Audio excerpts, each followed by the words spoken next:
আজিকার ধর্ষণ ও খুনের ঘটনার প্রতিবাদে 60A জাতীয় সড়ক অবরোধ করে বিক্ষোভ লালপুর মহাত্মা গান্ধী কলেজের ছাত্রছাত্রীদের। এদিন কলেজ থেকে লালপুর মোড় পর্যন্ত বিক্ষোভ মিছিল করে প্রতিবাদী ছাত্রছাত্রীরা। পরে লালপুর মোড়ে অভয়ের বিচার চেয়ে রাস্তায় বসে পড়ে বিক্ষোভ দেখাতে থাকেন তারা। জাতীয় সড়ক অবরুদ্ধ হওয়ার পরে রাস্তার উপর দাঁড়িয়ে পড়ে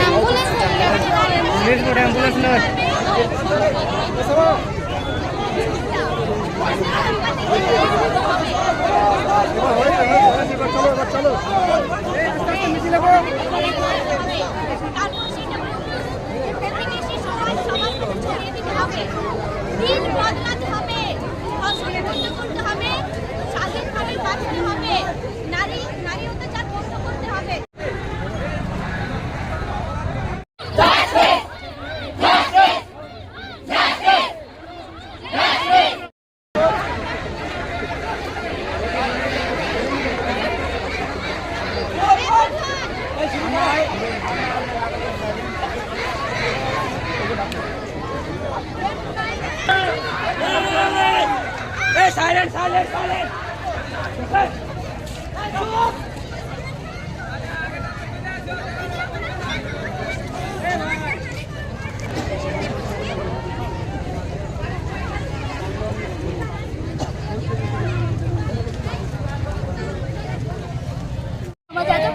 আমাদের নারীর উপর যে নির্মম অত্যাচার হয়েছে, একটা মেয়ে নিজের ভবিষ্যৎ করার জন্য পড়াশোনা করে তাকে এইভাবে নির্মমভাবে মেরে ফেলা হয়েছে। আমাদের বাবা ভাই দাদাদের মতন ছেলেগুলো কাজ করে, তাদের ঘরে মা বোন নেই, তারা একটা মেয়েকে সম্মান করতে জানে না। কিভাবে তাকে সম্মান দেবো, তার ইজ্জত করবো? আমরা ঘর থেকে বেরোতে কি করে পারবো? আপনারা কি চান?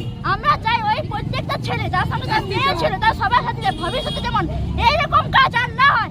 সরকারকে বলছি, একটা যেমন প্রশাসন এত কঠোর নিয়ম করেছে, মেয়েদেরকে যেমন ভয় পেতে না হয় ঘর থেকে বেরোনোর সময়, যে একটা ছেলে আমার সঙ্গে এরকম করতে পারে, সেই মেয়েদের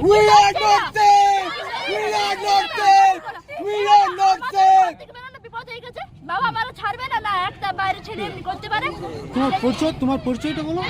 আমার পরিচয়, আমি সরস্বতী মাহাতো, আমার গ্রাম পুকুরিয়া, এখানে বাসিন্দা হচ্ছি আমি। আমার বাবার নাম সরস্বতী মাহাতো। জাস্টিস চাই, যেন এমন ভাবে জাস্টিস হয় যেন সেই শাস্তিটা দেখার পর আর কোনো পুরুষ কোনো নারীর চোখের দিকে ওইভাবে তাকানোর সাহস না পায়। সবাইকে তার নিজের মা বোন দিদি যেমন চোখে থাকে তাদেরকেও সেইভাবেই দেখতে হবে। আর সরকারের কাছে এটাই অনুরোধ, যেন কোনো একজনও যেন না তাদের শাস্তি থেকে ছাড়া পায়, সবাই যেন কঠোর থেকে কঠোরতম শাস্তি পায়। এটা যেন বিচার হয় আর খুব তাড়াতাড়ি হয়।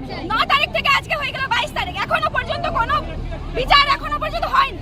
আমরা চাই আর যেন লেট না হয়, জাস্টিস চাই আমরা।